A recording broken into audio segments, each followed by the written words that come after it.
장 10절에서 23절 말씀까지 보겠습니다. 마태복음 13장 10절부터 23절 말씀까지입니다.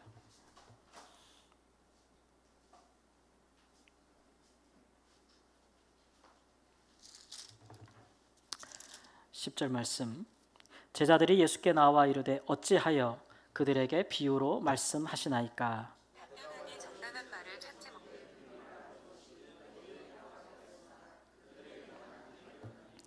무릇 있는 자는 받아 넉넉하게 되되 없는 자는 그 있는 것도 빼앗기리라.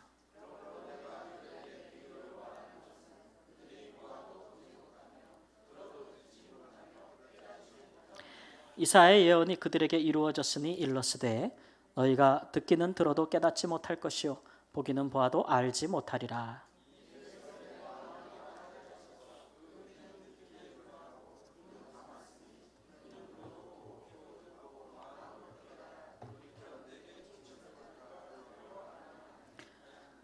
그러나 너희 눈은 봄으로 너희 귀는 들음으로 복이 있도다.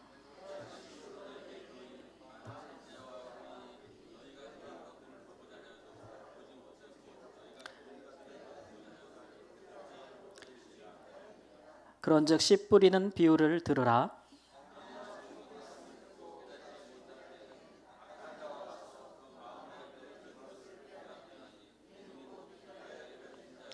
돌밭에 뿌려졌다는 것은 말씀을 듣고 즉시 기쁨으로 받되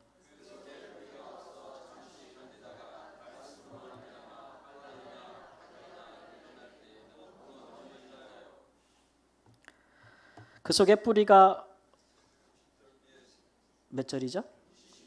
가시떨기에 뿌려졌다는 것은 말씀을 들으나 세상의 염려와 재물의 유혹에 말씀이 막혀 결실하지 못하는 자요, 좋은 땅에 뿌려졌다는 것은 말씀을 듣고 깨닫는 자니 결실하여 어떤 것은 100배, 어떤 것은 60배, 어떤 것은 30배가 되느니라 하시더라.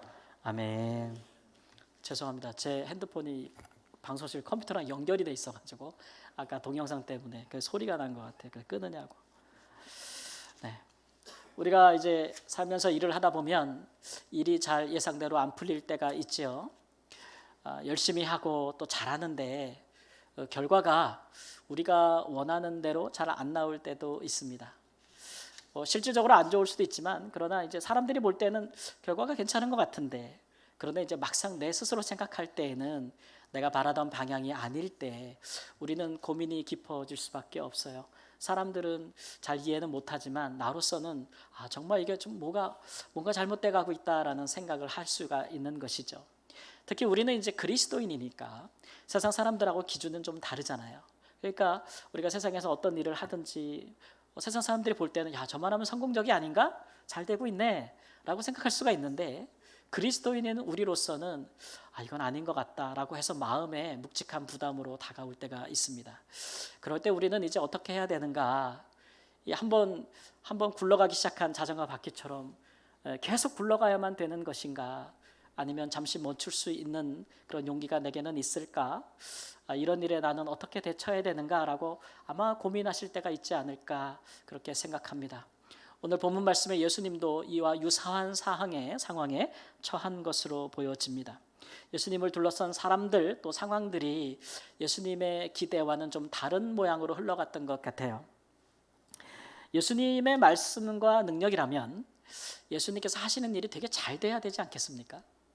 예수님이 하시던 일이라는 것이 결국은 한마디로 말하면 이제 천국이죠. 하나님 나라. 이 땅에 하나님의 나라를 이제 세워가는 거, 건설해가는 거. 나라에는 하나님의 백성들이 필요하잖아요. 그러니까 하나님의 백성들을 자꾸 만들어가야 되는 일인데 그게 이제 천국이 확장하는 일이란 말이에요. 그래서 예수님께서 그 일을 하고 계시는데 예수님의 말씀의 수준이나 또는 예수님의 능력을 보건대 하나님의 나라는 정말 신속하게 굉장히 빨리 확장할 것 같거든요. 예수님의 말씀은 굉장히 은혜로웠습니다. 당시 백성들이 느끼기에 많은 선생님들이 있었지만 교사들이 있었지만 비교할 수 없을 만큼 백성들을 굉장히 아끼고 사랑하는 마음을 그리고 굉장히 겸손한 분이기 때문에 백성들이 예수님 보면서 굉장히 많이 따뜻함을 느꼈거든요. 뿐만 아니라 예수님이 전하는 말씀은 또 굉장히 새로웠어요. 기존에 듣던 말씀과는 그런 낡은 시대의 낡은 그런 말씀이 아니라 정말 이 시대를 살아가는 백성들에게 주는 딱 맞는 그런 새로운 말씀들을 주셨기 때문에 많은 백성들이 감동했죠. 뿐만 아니라 예수님의 능력은 그야말로 상상 초월이었어요. 사람의 영적인 부분, 육적인 부분을 다 진단하시고 그 사람들을 친히 고쳐주셨기 때문에 죄에서 헤어나지 못하는 사람은 죄를 회개하고 용서할 수 있는 고치는, 귀신에 눌린 사람은 귀신을 쫓아내서 고치시고 병에 눌린 사람은 병을 낫게 하심으로 고치시는 이런 치유의 능력들이 예수님께 있었기 때문에 사람들이 다 봤단 말이에요. 그 부인할 수 없을 정도로. 그러니까 예수님의 이 말씀과 능력만 보면 하나님의 나라는 굉장히 크게 확장될 것 같죠. 실제적으로 반응은 굉장히 폭발적이었습니다. 오늘 말씀에도 보니까 아주 큰 무리가 모여들었다 그랬어요. 큰 무리가. 근데 그것을 보고 이제 제일 흥분한 사람들이 제자들이죠. 제자들은 모든 것을 버리고 예수님을 쫓았잖아요. 그런데 예수님의 이 사역이 점차 많은 사람들이 예수님께 모여드는 것을 보니까 흥분하지 않을 수 없죠. 우리의 선택이 과연 옳았다. 우리가 모든 것을 내려놓고 예수님을 쫓은 것이 잘한 선택이다. 아마 이런 확신을 가졌을 거예요. 그리고 많은 사람들이 모여드니까 예수님 가장 옆에 있었던 제자들의 위상도 굉장히 올라가는 것 아니겠습니까? 제자들이 흥분했을 것 같아요. 그런데 예수님께서는 오히려 큰 무리가 예수님을 따르는 것을 보고 이거 뭔가 아니다라는 생각을 하셨던 것 같아요. 예수님이 원했던 좋은 결과가 아니라고 생각하셨던 거죠. 무엇을 보고 알 수 있냐 그러면 예수님이 한 가지 태도를 전환하시는, 사역적으로 태도를 전환하시는 부분이 오늘 본문의 말씀에 보입니다. 그게 뭐냐 그러면 예수님께서 가르치실 때에 방법을 달리 하시는 건데 전과는 달리 비유를 사용하시기 시작하셨어요. 비유를 사용하시기 시작했다. 이게 무슨 그렇게 큰 이슈냐. 여러분, 비유를 보통 가르칠 때 사용하는 것은 배우거나 듣는 사람들에게 더 어렵게 쉽게 하려고 하는 겁니다. 오늘 말씀에도 보면 씨 뿌리는 자의 비유를 보세요. 그 비유가 어려운 내용입니까? 씨를 뿌리게 되면 각종 잘 열매 맺는 땅도 있고 그렇지 않은 땅도 있잖아요. 다 하는 거예요. 다 하는 거. 이렇게 쉬운 것을 말씀을 비유를 들을 때 마치 그림에 그려진 듯한, 그래서 그 비유를 그림 언어라 그러거든요. 말씀을 더 잘 깨닫게 하려고 그렇게 사용하는 게 비유예요. 그런데 그게 무슨 변화냐, 예수님께서 뭐 특별히 행한 특단의 대책이냐라고 생각할 것 같으면 제자들의 반응을 보면 알아요. 제자들은 좀 부정적인 반응을 보였어요. 10절 말씀에 보면 어찌하여 그들에게 비유로 말씀하시나이까, 그렇게 예수님께 이야기합니다. 그러니까 제자들은 예수님 비유로 가르치시지 말라는 거예요. 도움이 안 된다는 거죠. 왜 그러냐 그러면 보통 비유라는 것은 예수님께서 하나님의 말씀을 가르쳐 주십니다. 그런데 백성들이 좀 듣기가 어려워하는 것 같아요. 그러니까 예수님께서 쉬운 비유를 말씀하십니다. 그러면 더 잘 앞에 게 이해가 되는 것이죠. 그러니까 이 비유를 사용하시면 제자들이 예수님 잘하신다. 저렇게 잘 가르쳐 주시니까 더 많은 사람들이 모여들겠다. 더 많은 무리들이 더하여지겠다. 하나님의 나라는 저렇게 확장이 되는구나. 다다익선. 많은 사람들이 오는구나. 그렇게 생각해서 예수님께 잘한다 할 것 같은데 왜 그러시냐고 그러는 거예요. 그 이유는 예수님께서 비유를 말씀하실 때 순서를 바꿔버린 거예요. 앞에 하나님의 말씀을 가르치시질 않은 거예요. 처음부터 그냥 비유를 말씀하신 거예요. 씨 뿌리는 자의 비유를 들으라고 다 아는 얘기를 하는 거예요. 그 다음에는 뭐가 따라와야 돼요?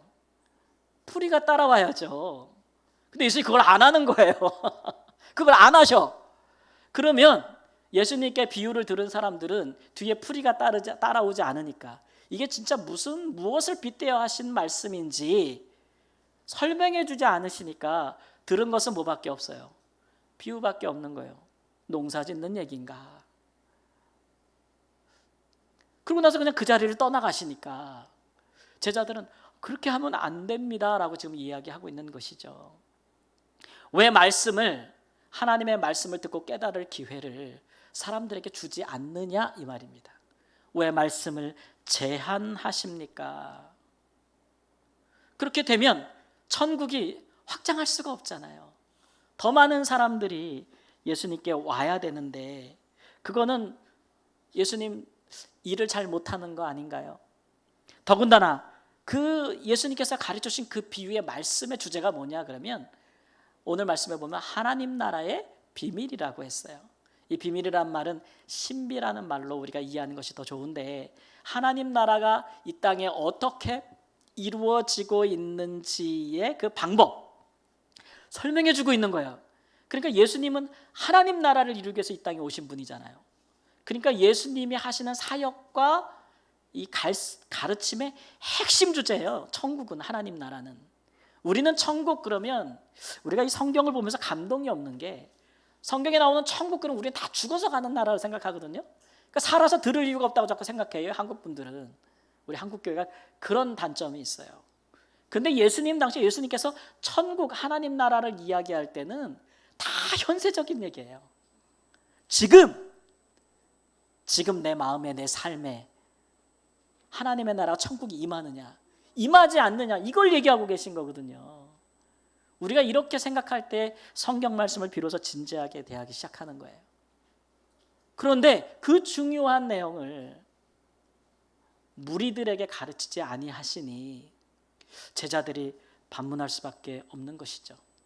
왜 그렇게 하시지? 이제는 더 많은 사람을 모으지 않기로 하셨나? 왜 그런 중요한 내용을 숨기시지? 이제는 새를 불리지 않는가?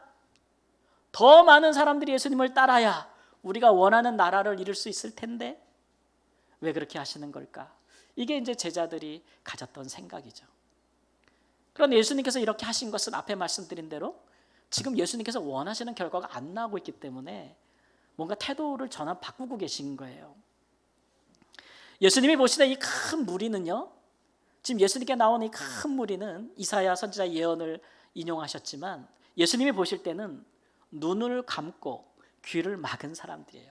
한번 따라해 보세요. 눈 감고 귀 막은 사람들. 예수님께 나오기는 해요. 근데 예수님으로부터 어떤 말씀을 배우고 그걸 깨달아 가지고 그것을 내가 실천하겠다는 생각은 안 갖고 있는 사람들이라는 거예요. 오히려 그렇게 될까 봐 두려워하는 마음이 있을 수도 있어요. 그렇다면 그런 마음도 없이 예수님께 왜 나오는 걸까요? 예수님의 말씀을 깨닫고 실천할 마음도 없으면서 그렇게 예수님께 열심히 나오는 이유는 뭘까요?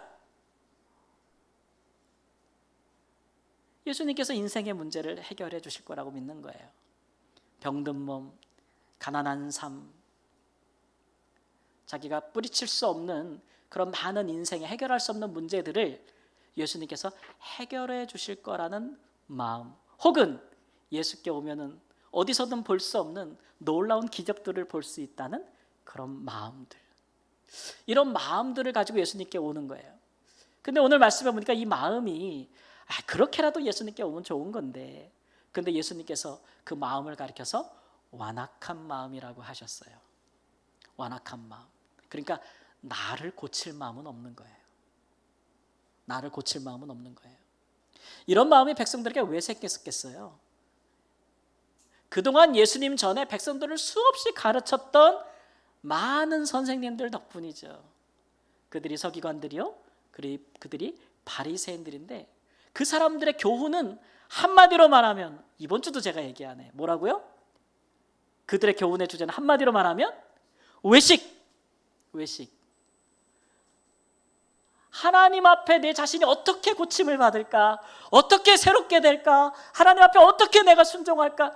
여기 관심이 없는 거예요. 외식은 뭐예요? 사람들 앞에 내가 어떤 모습이 될까? 여기에만 관심이 있는 거예요. 그런 교훈을 계속 받은 거예요. 그러다 보니까 그 마음도 그렇게 된 것이죠. 예수님께 나오는 이유도 뭐예요? 내가 몸이 아프면 사람들한테 멸시받으니까 병이 낫기 위해서, 내가 가난하면 사람들 앞에 멸시받으니까 사람들 보기에 괜찮은 모습이 되기 위해서 예수님께 나오는 것이죠. 이런 마음이니까 예수님께서 아무리 가르쳐도 이 사람들은 변하지 않는 거예요. 이게 예수님께서 느끼셨던 문제점이에요. 많은 사람들이 나오지만 예수님께서 말씀을 가르치시지만 그것을 듣고 깨닫고 변화되는 사람은 없다. 많지 않다. 그것이 예수님께서 이대로 가면 안 되겠다라고 생각하신 이유죠. 왜냐하면 예수님의 나라는 그런 사람들로 이루어지는 나라는 아니거든요. 이렇게 마음이 외식에 가 있는 사람들은 예수님의 말씀을 듣고도 고쳐지지 않기 때문에 삶의 변화가 없어요.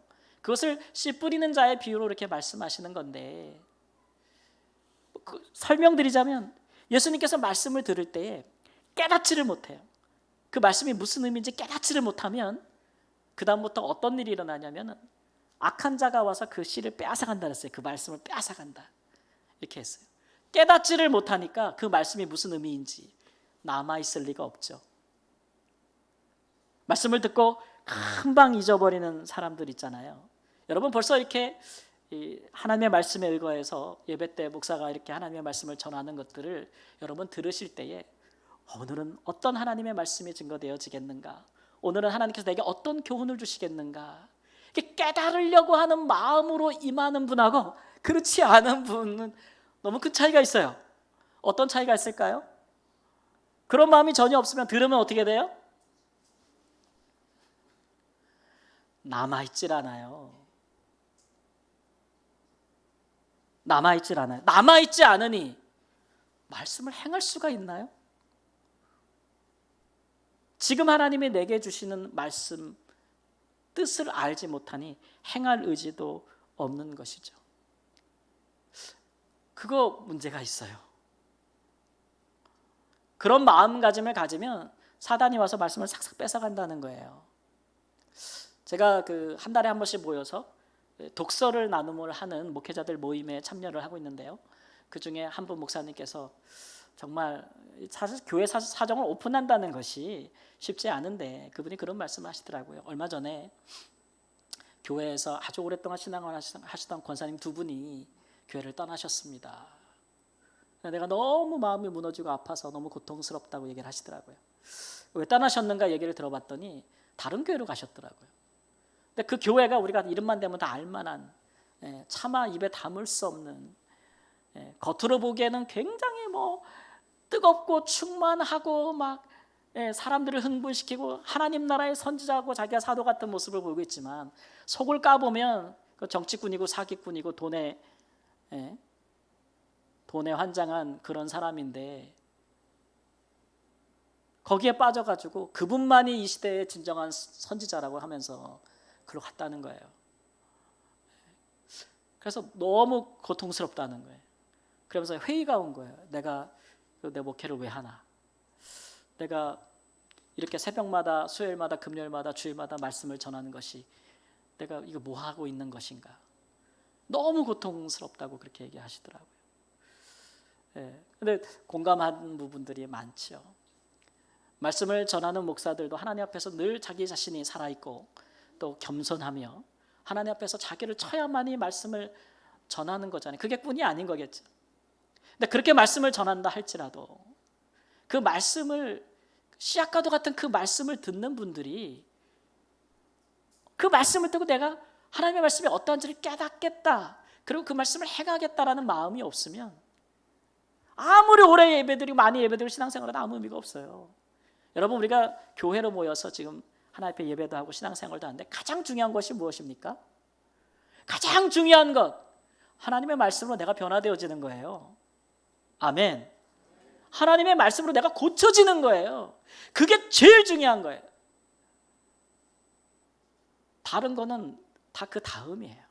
이게 바뀌면 안 돼요. 많은 분들이 이런 부분들의 근데 마음이 하나님 앞에 가 있지 않아, 말씀에 가 있지 않아서 순서가 뒤바뀌니까 고침을 받지 못하고 은혜를 받지 못하니 거짓 선지자들한테 빠진단 말이에요. 이 시대에 얼마나 많은 거짓 선지자들이 있어요. 제가 7월에 이제 이단과 사이비 세미나를 할 건데 공부하면 공부하고 현장을 보면 볼수록 우리나라에 정말 이단과 사이비가 너무너무 많아요. 거기에 빠지는 사람들 보면 대부분 다 기성교인들이 빠지고 있어요. 말도 안 되는 교리에, 그렇게 음란한 교주한테, 그렇게 가정을 파괴하는 교주들한테 기존의 성도들이 빠지고 있는 거예요. 무엇 때문에 빠지겠습니까? 그 마음 안에 말씀이 없어요. 말씀이 없어요. 여러분, 우리는 하나님의 말씀을 들을 때마다 깨닫기 위해서 들으려고 하는 그런 소중한 마음이 있기를 우리 주 예수님의 이름으로 축원합니다. 그 다음에 또 어려움에 금방 깨달은 말씀을 포기하는 사람들도 있다. 마치 돌밭에 뿌려진 씨앗처럼 그런 일도 예수님께서 보시면서 되게 안타까워하세요. 여러분, 누가 이런 어려움을 주는 것입니까? 오늘 말씀의 비유를 보면은 사람이 주는 거예요. 사람이. 내가 하나님 말씀을 깨달았어요. 깨닫고 그 말씀을 간직했어요. 이제 이 말씀대로 내가 기도하면서 어떻게 살아야 될까를 궁리하고 내 삶에 적용하면서 노력해야 되는데 그 일에 딱 마음을 흔드는 사람이 생기는 거예요. 그래서 흔히 말하면 이제 은혜를 다 쏟는 거죠. 여러분, 와, 내가 진짜 이번 주에 정말 은혜를 받았다. 하나님의 말씀이 정말 내게 가슴에 꽂혔다. 그렇게 시작하시면 그날 그 주에 꼭 어떤 사람이 나를 시험 들게 한다는 사실을 여러분 기억하십시오. 그래서 그 말씀을 금방 잊어버리게 만들어요. 지키지 못하게 만들어요. 그게 사람이 하는 일들이에요. 하나님의 성령께서도 천사들도 부지런히 사역하지만 누구도 부지런히 일하겠어요? 사탄 마귀도 부지런히 일합니다. 우리 한 사람 한 사람이 하나님의 뜻을 행하는, 말씀을 행하는 사람으로 서는 것을 안 좋아하죠. 우리가 만약 그런 사람이 된다면 점점 더 우리의 가정은 천국이 될 것이기 때문에, 우리 교회는 천국처럼 자꾸 변화되어질 것이기 때문에 그렇게 말씀대로 행하는 사람을 원치 않아요. 모든 수단과 방법을 동원하는데 그 중에 하나가 사람이에요. 그 다음에 세 번째로 마지막에 나오는 게 가시덤불에 있는 땅처럼, 그 다음에 염려와 세상에 대한 재물이라고 했어요. 세상 일에 대한 염려와 재물에 대한 염려 때문에 실천하지 못한다. 자꾸 근심하는 일이 생겨요. 뭐 좀 하나님의 뜻대로 뭘 해보려고 그러면은 딴 데 내 자신이 매이도록 자꾸 그런 일들이 생기게 되면 우리가 하나님의 뜻을 행하기 어렵지 않겠습니까? 요즘 젊은 사람들한테, 학생들한테 왜 공부하냐고 묻고 또 리모컨이 있으니까 에어컨을 꺼주셔도 될 것 같습니다. 왜 일을 하느냐고 물어보면 대답은 한 가지예요. 왜 공부합니까? 돈 많이 벌려고. 왜 일합니까? 돈 많이 벌려고. 어떤 직장을 원합니까? 돈 많이 벌려는 직장이에요. 우리가 하고 있는 일에 대한 어떤 가치와 의미는 이미 던져진 지 오래됐어요. 오직 뭐를 위해서? 돈을 벌기 위해서. 우리가 행하는 모든 일에 대한 가치가 다 재물이 되는 거예요. 우리는 이제 이런 물으면 사실 이렇게 대답해야 되지 않아요? 학생들한테 왜 공부하니? 그러면 뭐라고 대답해야 돼요? 정답이 뭐예요? 그리스도인들은 하나님의 영광을 위해서 합니다. 이 땅에 하나님의 나라를 이루기 위해서 합니다. 이게 정답이에요. 아멘? 근데 우리 애들이 다 돈 벌려고요. 어떤 직장을 원하니? 어떤 취업을 하기를 원하니? 어떤 일을 하기를 원하니? 어떤 대답을 해야 돼요? 하나님의 영광을 위해서요. 하나님 나라를 이루기 위해서. 이렇게 대답해야 돼요. 그리스도인들은 돈 벌기 위해서요. 이렇게 대답한단 말이에요. 우상이 됐어요. 그런 마음으로 하나님의 말씀을 깨달은들 실천할 수 있겠습니까? 그런 마음으로 하나님께 온다면 말씀 자체도 들리지 않아요. 딴 나라 얘기죠. 성경은 계속 하나님 나라 이야기를 하는데 우리는 자꾸 세속적인 나라에서 꿈을 꾸니까 안 맞는 거예요. 안 맞는 거죠. 예수님께서는 이런 마음으로 아무 결실도 하지 못하는 사람들로 이루어진, 그런 사람들이 아무리 많다 그래도 그런 사람들과 함께 하나님의 나라를 이룰 수 없다고 판단하신 겁니다.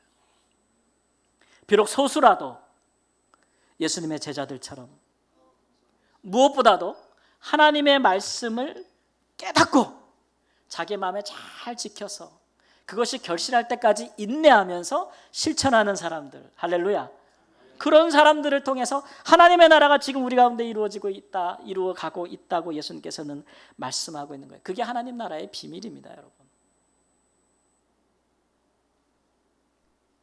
그런 사람들, 하나님 나라를 예수님과 함께 이루어가는 제자들과 같은 그런 사람들의 특징을 살펴보면 겸손한 사람들이에요. 그다음 세상에서 사람들이 보기에 좋은 모양과 좋은 모습을 갖추기를 원하는 그런 마음으로 신앙생활하는 사람들은 아닙니다. 하나님 보고 신앙생활하는 것이죠. 겉으로 보이는 것보다 속으로 더 깊은 신앙과 믿음이 있는 모습들. 예. 상황이 바뀌면 금방 미천이 드러나는 것이 아니라 어떤 상황에도 불구하고 형편에도 불구하고 그가 받은 말씀과 믿음을 지키고 행하는 사람들, 그런 사람들이 정말 겸손한 사람들이에요. 여러분, 세상에서도 그렇습니다. 제가 책을 하나 읽었는데 독일의 경영학자면서 경영 컨설턴트를 하고 있는 헤르만 지몬이라는 사람이 이 용어 하나를 만들어냈는데 히든 챔피언이라는 말이에요. 히든 챔피언. 그게 뭐예요? 숨겨진 챔피언이라는 얘기예요. 이분이 독일 사회와 기업들을 쫙 사회가 돌아가는 걸 보니까 진짜 그 사회를 이끌어가면서 오랫동안 존속하는 기업이나 리더들의 모습은 히든 챔피언이라는 거예요.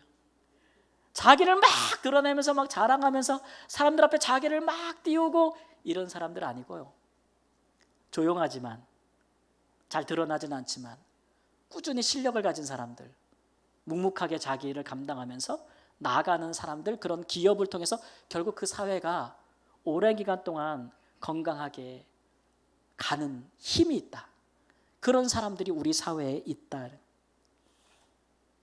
자신의 성공을 애써 낮추고 자신의 강점보다는 약점에 세심한 주의를 기울이고 자신이 대단한 사람이라고 뻐기지 않는 겸손이 자연스러운 사람, 그런 사람들이 세상에 많이 필요하다고 이 일반 전문가들도 이렇게 이야기를 하는데 우리 신앙에서는 말할 것도 없잖아요.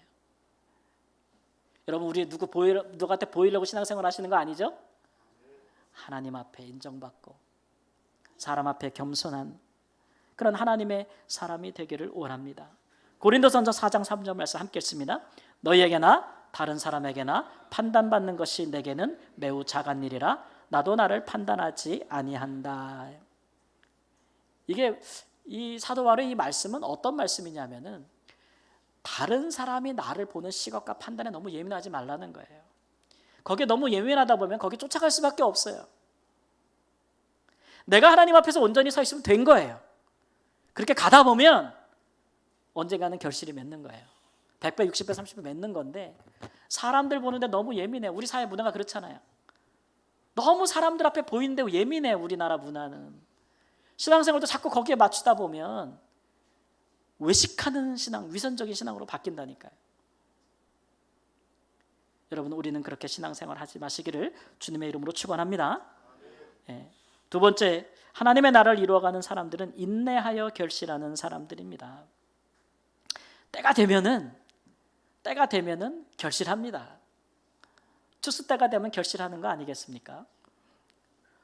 하나님의 사람들은 조급하지 않습니다. 금방 승부를 보려고 하지 않아요. 금방 승부를 보려고 하고 빨리 성공하려고 하는 사람들은 반드시 함정에 빠지게 되어 있습니다. 빨리 성공한다고 한들 그것이 오래 가지 못해요. 여러분, 빨리 건물을 지면 오래 갑니까? 부실할 수밖에 없잖아요. 그러나 하나님의 사람들은 조급하지 않아요. 왜냐하면 결실은 하나님의 때에 하나님이 맺으시기 때문에 나는 오늘도 내일도 어제도 하나님 앞에서 바른 길을 갈 뿐이에요. 그러면 결실할 때가 되면 30배, 60배, 100배의 열매를 맺는다고 하지 않으십니까? 예수님의 이 선택은 옳았어요. 지금 예수님께 막 몰려드는 그 무리에 도취돼가지고 예수님의 인기가 막 올라가는 것에 예수님이 도취돼가지고 그 무리를 보시면서 그를 쫓아갔더라면 예수님이 전파했던 하나님의 나라는 지금 존재하지 않을 거예요. 예수님이 그 인기에 영합했더라면. 그러나 예수님께서 그들을 멀리하시고 하나님의 말씀을 행하고자 하는 소수에게 집중하셨을 때 예수님의 사역은 후퇴하는 것 같았어요. 하나님의 나라는 뒤로 물러가는 것 같았어요. 그러나 불과 몇 년 뒤에 그렇게 하나님의 말씀을 실천하고 실패를 거듭하면서도 그렇게 행하기를 원했던 제자들을 통해서 불과 한 세대 만에 예수님이 말씀하셨던 하나님 나라와 하나님의 백성들, 하나님의 말씀, 어떠한 고난이 와도 하나님의 말씀을 실천하겠다고 모든 것을 거는 수많은 사람들로 이루어진 하나님의 나라가 당시 세계를 가득 채우지 않았습니까? 예수님의 선택은 옳았던 거예요. 여러분, 우리도 마찬가지예요. 하나님의 사람으로 살기로 작정하시고 하나님의 사람답게, 다른 기준이 아니라 하나님 말씀에 이끌려서 말씀답게 살기로 작정하실 때에 조급하지 마십시오. 내 상황, 내 형편 생각하면서 언제나 이것이 될까 조급하다 보면 반드시 타협하고 반드시 타락하게 되어 있습니다. 열매는 하나님께 속한 것입니다. 마지막으로 우리가 또 하나 기억해야 될 것은 하나님의 나라를 예수님과 함께 이뤄가는 사람들은 선을 넘는 사람들입니다. 선을 넘는 사람들, 경계를 허무는 사람이라고 말씀드리고 있는 거예요. 이 시대의 사람들이 딱 보면서 사람들을 두 가지 부류로 봅니다. 어떤 사람을 딱 볼 때 그 사람이 우리 사회의 인사이더인가 아웃사이더인가 이렇게 봐요. 흔히 말하는 인싸냐 아싸냐, 뭐가 좋은 거예요? 세상 볼 때 인싸가 좋은 거예요. 야, 저 사람 성공한 사람이네, 저 사람 꼭 필요한 사람이네, 저 사람 대단한 사람이네. 그럼 인싸들 주위에 사람들이 모이는 거죠. 아싸는 자꾸 이렇게 밀려나는 거예요. 근데 하나님의 사람들은 인싸와 아싸의 경계를 넘나듭니다. 경계를 잘 타요. 예수님이 성육신 하셨다는 게 뭡니까? 하늘에서 이 땅에 오셨다는 거예요. 들어오셨다는 거예요. 뭐 요즘 용어로 하면 인싸가 아싸가 되신 거예요. 왜 인싸가 아싸가 되신 거예요? 뭐 하려고? 인싸와 아싸의 경계를 없애시려고, 하나 되게 하시려고. 하나님의 사람들은 부함과 가난함을 나누지 않습니다. 하나님의 나라를 이루는 사람들은 건강함과 병든 것을 구분하지 않습니다. 살아있는 것과 죽은 것을 구별하지 않습니다. 성공과 실패로 이분법적으로 세상을 보지 않습니다. 오히려 믿음과 신앙 안에서 그 모든 것을 다 통합할 수 있는 사람이에요. 그렇게 세상의 모든 어떠한 사람들을 기꺼이 다 만나서 그들의 이웃이 되어줄 수 있는 사람. 여러분, 우리 삶의 주위에 내가 자주 만나는 사람들을 생각해 보십시오. 우리는 어떤 사람들을 만납니까? 소망하기는 우리 그리스도인들은 세상의 모든 사람들을 다 만날 수 있어야 돼요. 나보다 가난한 사람, 나보다 못 배운 사람, 나보다 건강하지 않은 사람, 나보다 못하다고 생각하는 것 그 자체가 하나님의 사람들로서는 합당한 생각이 아니에요. 세상에서 볼 때 정말 힘들고 어렵고 정말 가난한 사람이구나 하는 사람들에게 가까이 가서 기꺼이 그들의 이웃이 되어주고 함께 교제할 수 있는 사람들이 그리스도인이어야 됩니다. 세상에서 아무리 높은 사람을 보더라도 눌리지 않고 그 사람 앞에서도 당당할 수 있으며 하나님의 뜻을 전할 수 있는 사람들이 그리스도인들입니다. 우리는 그런 가치를 갖고 있는 사람들이에요. 왜냐하면 우리는 이 땅에 속한 사람이 아니잖아요. 이 땅에 속한 사람들이 아닌데 왜 이 땅의 질서와 이 땅에 사람들이 만들어 놓은 그런 것들에 치여가지고 거기에 빠져서 그렇게 살아갑니까? 우리는 하나님 나라에 속한 사람들입니다. 이 땅을 고치는 사람들이지, 우리는 이 땅을 고치는 사람들이지, 이 땅으로 말미암아서 영향받고 이 땅에서 종속되고 종처럼 사는 사람들로 하나님께서 우리를 부르시지 않았어요. 그런 일들에 우리가 한번 우리 자신을 돌아보는 귀한 은혜가 있기를 원합니다. 이게 하나님 나라의 비밀입니다. 우리는 예수님께 왔던 수많은 큰 무리 중에 한 명이 되기를 원치 않아요. 우리는 소수할지라도 하나님의 말씀을 듣고 깨달아 행하는, 그래서 고침받고 하나님의 나라를 이루어가는 그런 소수 중에 제자 중에 한 사람이 되기를 소망합니다. 여러분, 하나님의 나라가 어떻게 이루어지는지 지금도 알고 계십니까? 지금 우리 교회에는, 우리 가정에는, 우리 사회는 지금 하나님의 나라가 어떻게 이루어지고 있습니까? 보고 계십니까? 깨닫고 계십니까? 우리가 그 가운데 있지 못하면 우리는 깨닫지 못할 것입니다. 봐도 보지 못할 것이고 들어도 듣지 못할 것입니다. 그러나 우리가 하나님의 나라를 이루어가는 사람이라면 보는 모든 것이 하나님이요 듣는 모든 것이 복음이 될 것입니다. 그렇게 사시는 은혜가 있기를 우리 주 예수님의 이름으로 축원합니다. 아멘. 기도하겠습니다. 주님, 우리같이 부족하고 연약하지만 주께서 우리의 눈을 보게 하시고 귀를 열어주셔서 하나님, 이 시대에 하나님께서 하시는, 성령이 하시는 말씀을 듣게 하여 주옵소서. 깨닫게 하여 주옵소서. 인내하고 지키어 행하는 자가 되게 하시고 주님의 때에 100배, 60배, 30배 결실을 거두는 하나님의 나라에 속한 하나님의 사람이 되게 하여 주옵소서.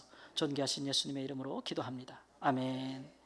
우리 함께 찬양하며 봉헌하겠습니다.